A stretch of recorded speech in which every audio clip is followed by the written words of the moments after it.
Hello, everyone. Welcome back to To the Leader New podcast, where we chat about realistic leadership theories. And today, you're in for a treat. We're here to have an important conversation with the amazing Renee Eaton. I met this amazing leader this week of the week of the what is the week of what is today's date? I think today's We're date the is the 20th. 20th.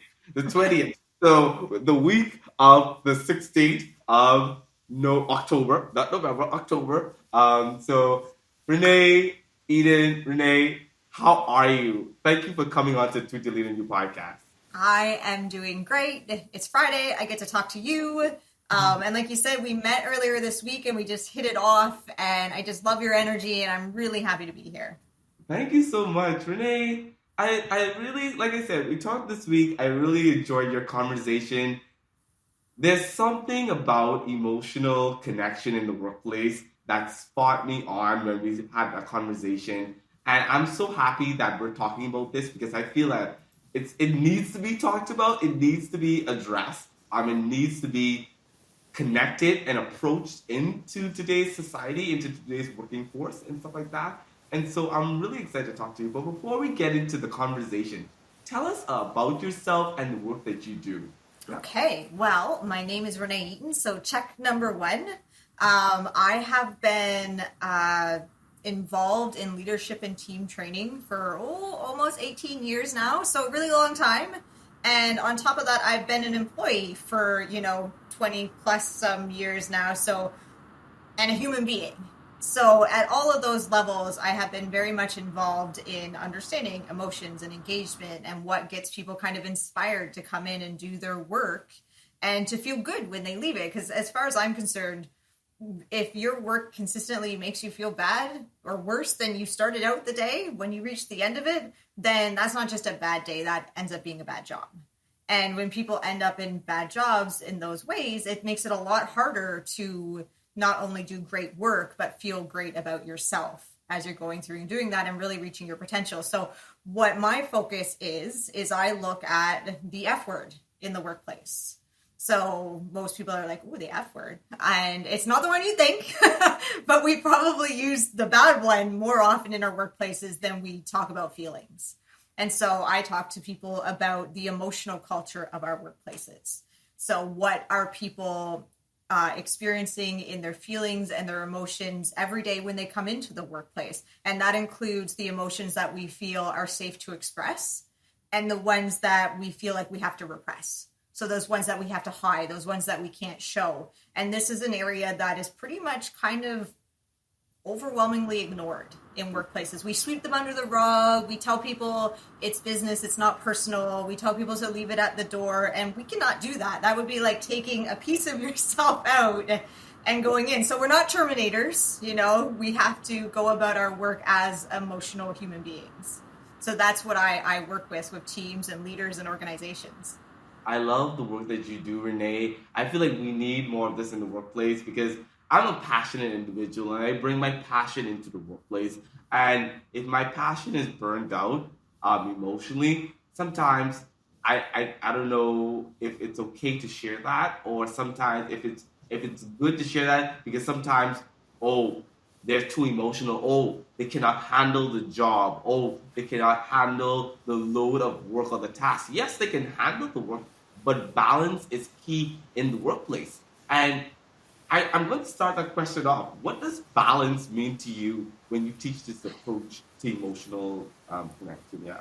And I think I love that. I love how you're talking about the way that you feel emotions and you work with emotions. And a lot of times we talk about controlling emotions. And I think we get into trouble when we talk about controlling them. Like we can just like put this one in this box and we can put that one in that box. Or as an organization, Yeah. we can tell people this is emotionally how you should show up. And you can't do that. The emotional culture is driven by lots of different things. And I think that's what makes people so much want to just set it to the side because it's difficult.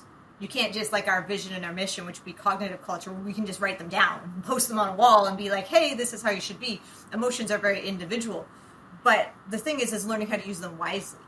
Yeah. So not so much controlling them, but understanding they're there and that we can have influence on them. So when we try to ignore them, they don't go away. What ends up happening is we let them unduly influence us. Yeah. So we let them work in the background and just pretend they're not there. So even when we talk about rational thinking, when you think about what being rational is, it's just going about your work in a calm manner.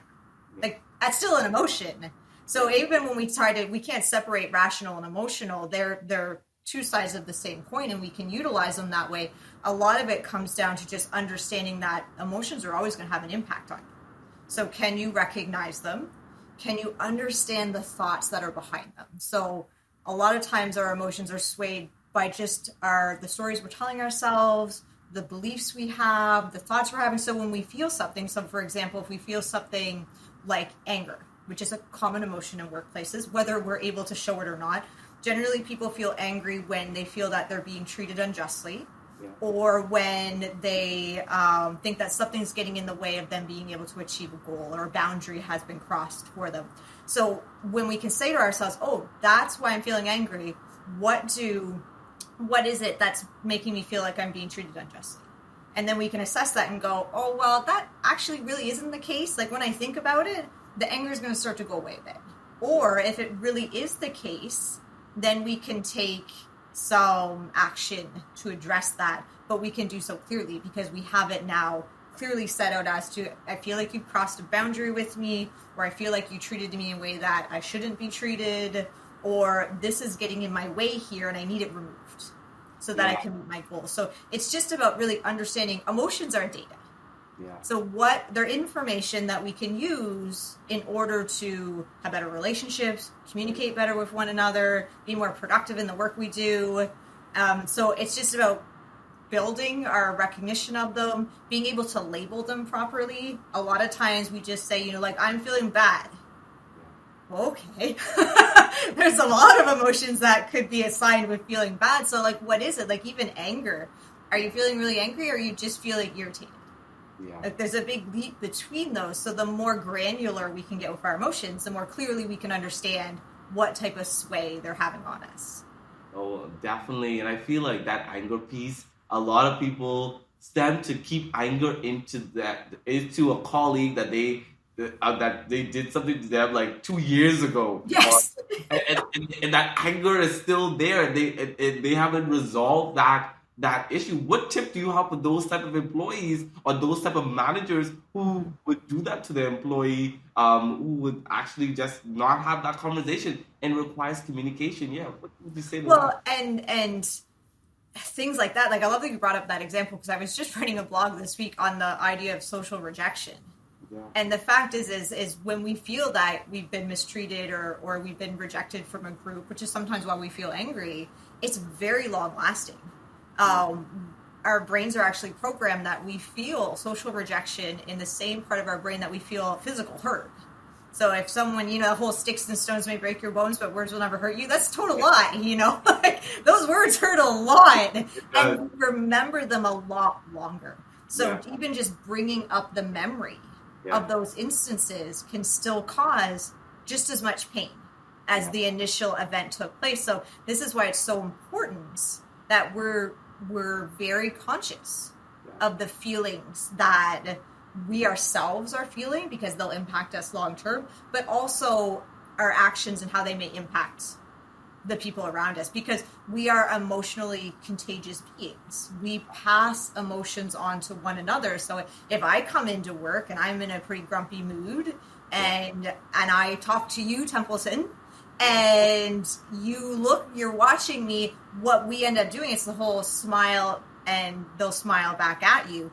We mimic one another's facial expressions and tone and nonverbal behaviors, and then we actually feel the feelings that correspond with those. So it's really easy for an emotion to track through an entire team, especially if you're the leader, because as a leader, you're the one that people look at most. The eyes are on you most of the time, and people take their cues from that. So if I'm very anxious about something that's happening in the organization or a change, and I'm talking to my team about it, that anxiety spreads through the entire group very quickly and very easily. Anxiety, anxiousness, way of expressing. I feel like when you're in the workplace, expressing yourself is something that a a lot of people say I'm expressing myself, but sometimes they're very loud. And so when expressing yourself, what should you be thinking about when you're talking to the next person? Because they are formed, and they should be able to share their emotions as well to how they feel about what you said. So what if the person is very loud and just expressing themselves very loudly, Yeah. and you're not able to hear that person because of what they're saying loudly and shouting at you? How do you feel?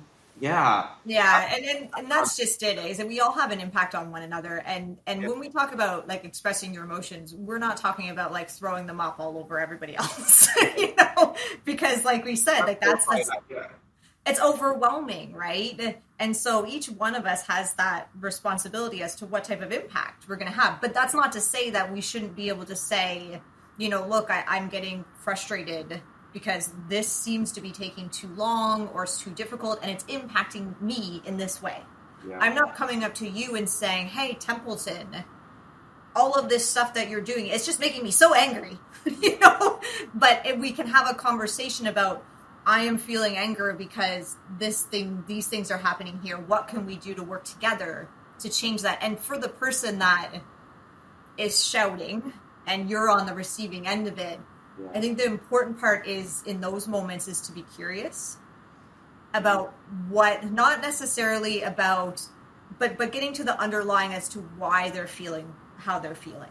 So to be curious about what stories are they telling themselves that are leading them to feel these things?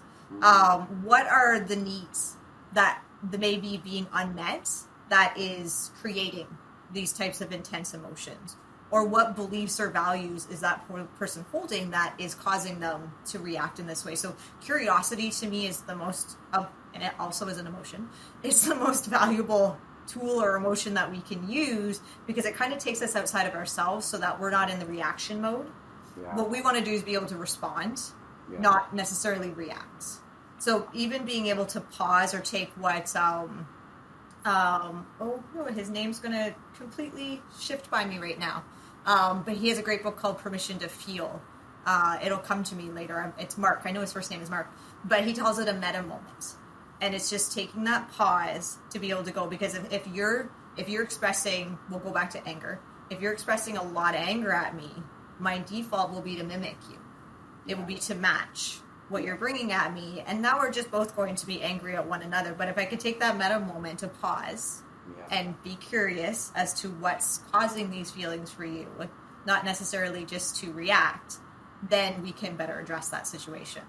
Wow, I feel like that's a good method. I feel that connects in the relationship and in the workplace. Yes. Yeah, I do that with my kids all the time. Like, I heard this phrase ages ago when they were little that always said, you're supposed to be the calm to their storm. You're not supposed to meet their storm with your storm. And it's always stuck with me, like be the calm to their storm, because when you're calm, it will influence that other person to be calm as well. Because again, we match one another, right? We're contagious that way. Yeah, definitely, for sure. I like that the curiosity is really good, and that reflection of, okay, what's going on, and how can we better communicate, or better have this, or reframe the conversation. And I'm still learning that. As an individual, I'm not perfect. I'm still learning that as we make that emotional connection and stuff like that, and being able to be curious in the midst of them expressing themselves, even if they're loud, but say, okay, Tyler, this is not about you right now. You have to literally hold yourself in, and sometimes that hurts. That hurts so hard for you to actually hone in while they're expressing themselves, like, like I don't like that, but it's their way of talking, or a way of sharing their passion, and being able to respect that. Well, and I think that's what makes it so hard on people. Like, we talk about these soft skills like they're easy things. They're very hard. Like, there's a lot of emotional labor that comes in, and it's taxing. If you're not used to doing that, it takes a lot of energy, and it's really hard. So, and that can make people frustrated by the whole process and not want to do it. Yeah. So you're exactly right that it's like a lifelong thing, and it comes down to, even like empathy, right? building up the skill of being able to feel empathy to one another and not letting it overwhelm you. Because empathy can be great when we want to reach out and we want to help people. Yeah. But empathy can also overwhelm us so that we want to disconnect from people because it's just too much. Yeah. Like, it's too much to feel all of the things or think about all of the things they're feeling. So then it becomes empathic distress. Yeah. So we want empathic concern where we're compassionate towards people and we want to help them. But if we don't have that ability to, tone down our feelings or our overwhelm towards them, then it's just going to make us want to not be around them. Yeah.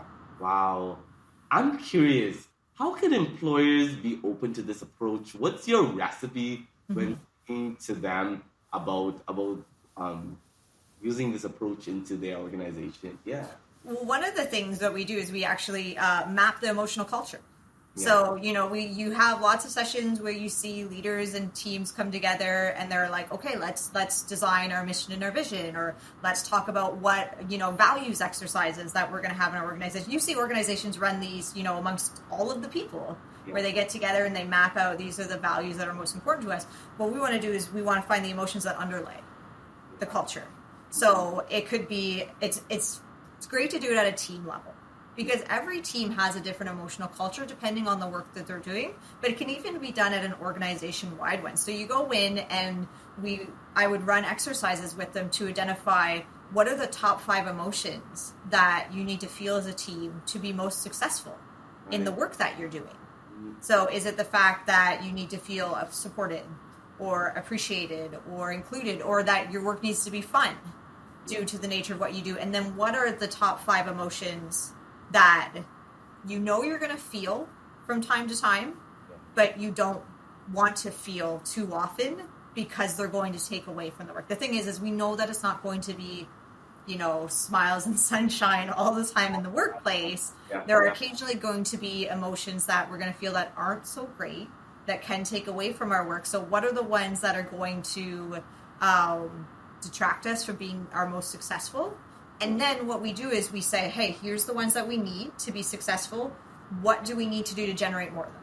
So what are the rituals that we can do? What are the activities? What do they look like when they're happening? So how do we see them and recognize them in one another? And we do the same ones with the undesired ones. Yeah. So what are the things that we can do to manage and cope with them? Yeah. So we want to address that. These things are sometimes going to happen. And maybe if we see a high number of them, then we can track them too. We can work on a weekly or monthly basis of saying, hey, how are we seeing these things appear in our work? Yeah. What do we need to do to shift? What do we need to do to adjust? So you actually take control. And again, we start using emotions wisely. We start using them to say that it's not just arbitrary things that people are going to feel all over the board, but instead we're going to decide this is what our team needs. And I always usually started out at an individual level, so individuals get to decide what are the ones that they need to be most successful. So it really is an eye-opener to see the variety of feelings that different people that are important to them. And so I know, if I'm talking to you, one of your big ones is feeling appreciated. Yeah. Then as a team member or a leader, I can help you feel that way a little bit more. Yeah. Or you can seek out the things that you need to do to manage the ones that might be harder for you.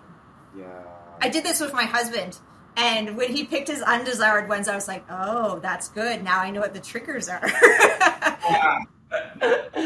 and that's actually good, because starting from the individual approach is really good, because it gets you thinking, it gets you reflecting on what are those areas that you seek towards, but what are the areas that you struggle to actually bring those emotions to pass. So that's really interesting.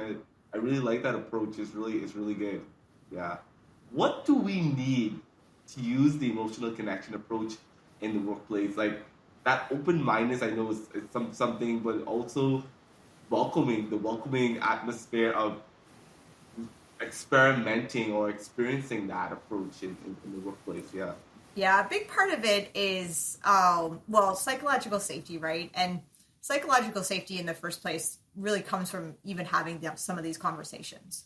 So a lot of it is making space, time, and permission to actually have conversations around emotions. Yeah. So when we actually put, a pin in them and we put them at the top of the priority list, as saying this is important that we have these conversations and we talk about them. Even doing things like the tool that I use to help people, and I know some people are on audio for this, so they won't see this. It's called the Emotional Culture Deck. And it is this awesome little deck of cards. And they're just all emotions. So they're just words on cards. Yeah. And they give people also an emotional vocabulary. Because we don't have, like I said earlier, we don't always have a lot of words. And so this is a tool that people can easily get their hands on. And it's a lot harder sometimes to actually think of the words that you want to use to describe how you're feeling. But when you can look at a set of cards, or people maybe have seen the emotion wheels. If you type in emotion wheel or feeling wheel in Google, you'll get this wonderful wheel that's just filled with emotions. Yeah. And it's an awesome resource to go, oh, that's the one. That's the one I'm feeling right now. To not have to just, talk to people, because it can be vulnerable initially talking about it. But a great way to start talking about them is an activity called the retro check-in. So at the beginning of the week, or at the end of, usually maybe better at the end of the week, but little ways to check in and say, okay, we're going to go around the room. And if you were using the feelings wheel or the emotional culture deck, pick one motion that most effectively sums up how the week was for you. So just pick one, and then everybody tells a little story about why they picked that emotion. So we get a feel right away as to how the week went for everybody. And so you can do one positive or desired emotion, so one of the good ones.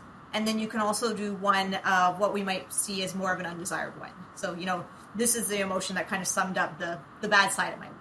And then we tell a little story about it. So we already start to pick up on how people are feeling and what's been going on for them.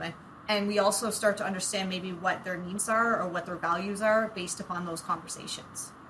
And that storytelling part actually gives other people to think, oh, I'm not perfect. I don't have it all. It gives that vulnerability and that empathy, like you say, to empathize with each other. Once telling the story and being real, and stuff like that. And it takes time, because some people may not be that open to share at first, but then once it becomes like a routine at the organization, people might go deeply into the sharing more and being able to do that.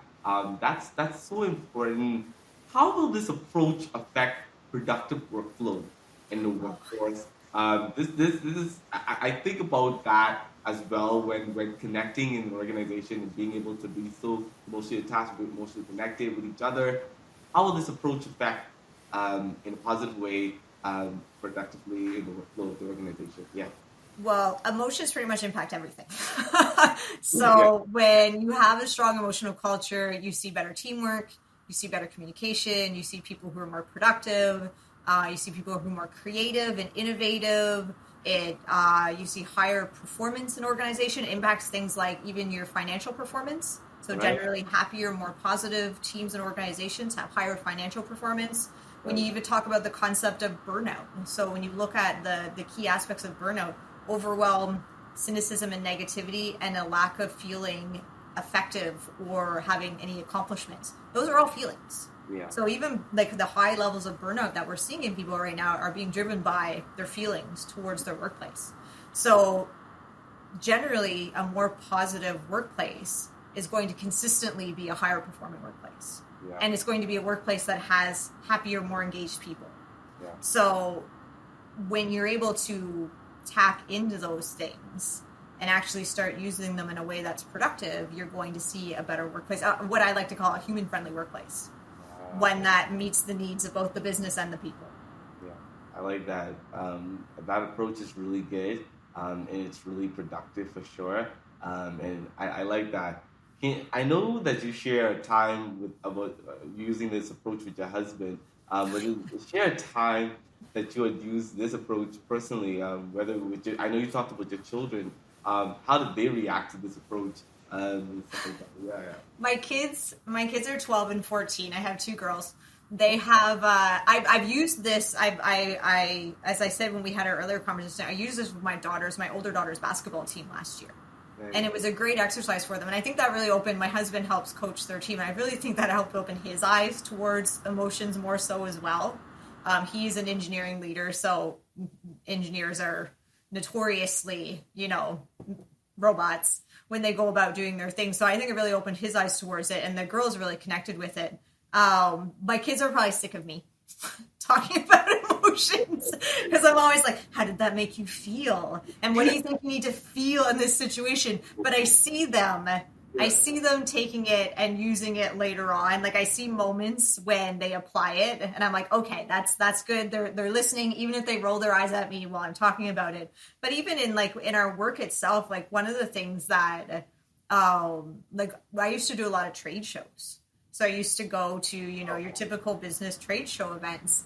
And one of the things that my coworker and I used to chuckle about is that trade shows can be very boring. It's just a bunch of people standing behind tables. Some will come up, they'll talk to you. Kind of very boring, all of the same backdrops. And so we would approach it almost like it was a carnival. So we were the most hyped booth you would come by. We would be out in the aisles and we would be pulling people in. We'd have all of the colors that were available. We'd have candy and handouts. And the idea was to really create a really positive emotional culture just around our booth. Like we wanted the climate that made people smile and look at us and want to come in and join us. And we would have like a huge crowd around us, but it was because we were bringing that positive emotional energy to it. And then people wanted to be part of that as well. So that is like one of those ways where you can, like pump up your own energy and attract people to you and that they want to hang out with you in those moments. And you create this more, if people are in a positive, generally, if people are in positive emotional states, they tend to be more open. So they tend to be open to new ideas. They tend to, their mindsets are wider. And this allows them to build more skills and abilities. It allows them to take more risks and it allows them to try out new things. And that then builds additional resources. And it helps us in the long run. So when we can bring that positive nature to even our work, so going into meetings and being, trying to be in that good mood so that we positively influence the people around us so that they're going to be more open to us. So those are the types of things. Like I use it with my family all the time. I try to be a positive force. But sometimes people also need to have the freedom to also just be down. Yeah. There is value in some of those emotions that we might classify as negative. There's really no good or bad emotions. They all serve us. Yeah. We wouldn't want a world where people never felt angry because then we'd have a bunch of doormats all of the time, right? Like people need to feel the whole range. There's value in sadness. I would appreciate if the person doing my taxes maybe felt a little bit of anxiety, making sure that the numbers were right. You don't want mistakes to be made. It's like they all serve us in their own unique way. It's just, again, making sure that we're applying them wisely and we're understanding the impact they're having on us and the people around us. I love that. I feel like that's really important. That's a really good thing because a friend of mine told me, sometimes you have to sit with your emotions, you have to sit with yourself, and you have to sit with it, be able to reflect. And then I was like, why? I don't want to sit with my emotions. That was like the first time someone told me that. That was like mind blowing to me. It's just sit in your emotions, be there, figure out what's going on, figure out why you're feeling this way, and then talk about it later on and be able to express yourself in that way. And so, yeah. You have to feel them, right? Sometimes you have to invite them in for a cup of tea. Yeah. And have a little conversation with them. Yeah, that's great advice. Yeah. Cup of tea. And I say another thing. The atmosphere you sets the tune to how the conversation is going and how you want the conversation to go. Exactly. Yeah. Renee, I really appreciate this conversation. I feel that you've enlightened us about this emotional approach, and I'm definitely going to be learning more about this approach because I would love to use this in our organization and be able to help our future employees be able to say, hey, you can come as yourself. Come as yourself. And I feel like that's what organizations need to know. Yes, you bring your skills, your experiences, your assets, and your degrees and everything, but come as yourself. Bring yourself. Don't bring the fake person or the person you want to hide away. Be true, be authentic, be respectful, and be yourself in all of that way. Yeah. Love it. Yeah. Love it. Well, thank you for having me. This is great. Yeah. But before we go, you're not gonna go without a quote or tip or saying to help inspire our people to move forward as they go into their weekend. Yeah. Ooh, this is hard. Okay. So I came up with a quote, the only one that I've ever come up with in my entire life that I try to live by. And it is funny enough based around our emotions. And that was before I got into this stuff. And it's whether or not you decide to dance should be based upon not your skill as a dancer, but your enthusiasm for the song. So that's kind of the approach that I've taken, that if I'm enthusiastic about something and I think it's something that I connect with, I shouldn't let my current skills or what I'm currently am get in the way of going and just trying it anyways. So dance, and be able to know that you might miss a rhythm, you might miss a beat, but Yeah, you're step on feet. That's right. once you're enjoying it, that's what matters. Yeah. The Don't most. deprive yourself from that. Don't deprive yourself from that. Renee, thank you so much. I really appreciate you. Listening audience, I hope that you dance. I hope that you continue to be your true self, be your authentic self. Don't allow someone to dictate who you are. Allow your emotions to connect with others. Be able to create space and be able to allow people in to talk, to have conversations. Because once you have a conversation, it goes a long way. Until next time, I will see you at the next episode.